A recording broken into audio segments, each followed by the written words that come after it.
Tu vois ce moment en tant qu'entrepreneur ou chef d'entreprise où tu te réveilles un matin, tu es devant ta glace, tu te demandes ce que tu fous là? Et ben, c'est là que moi j'interviens. Je m'appelle Thierry et je suis fondateur de Grey Wolf.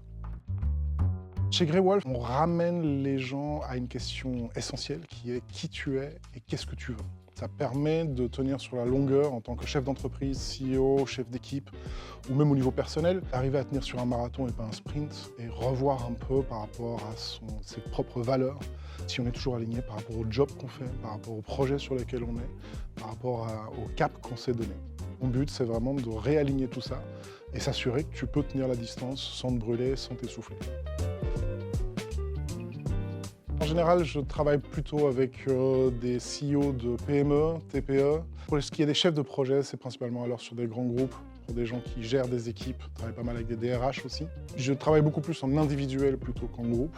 Et je vais travailler surtout avec les gens qui ont la responsabilité soit de projet, soit d'équipe.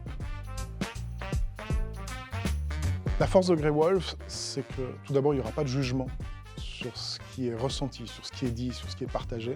Il y a une vision juste neutre, j'ai un accompagnement qui est très détaché, mais ça va nous permettre de revenir vraiment à l'essentiel et à se poser juste les bonnes questions. Ce sera une discussion toute simple, on va revenir sans artifice à quelque chose de basique pour pouvoir justement aller creuser en profondeur et se reposer les bonnes questions et oser mettre des mots sur ce qu'on essaie de planquer sous le tapis depuis peut-être trop longtemps.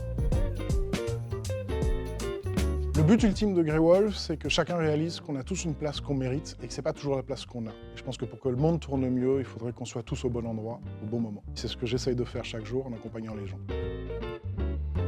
Les Japonais ont un piège à doigts, et quand tu as tes doigts coincés dedans, tout le monde s'esquinte à essayer de tirer les doigts et ça fait un mal de gueux. Alors que parfois, il suffit juste d'arrêter, de pousser dans l'autre sens et se poser pour pouvoir l'enlever tout simplement. Et je pense que dans la vie, c'est quelque chose qu'on doit réapprendre. Qu'on arrête de courir, qu'on se pose un moment, qu'on laisse tomber le masque et qu'on se repose juste les bonnes questions, qu'on accepte un moment d'arrêter le temps.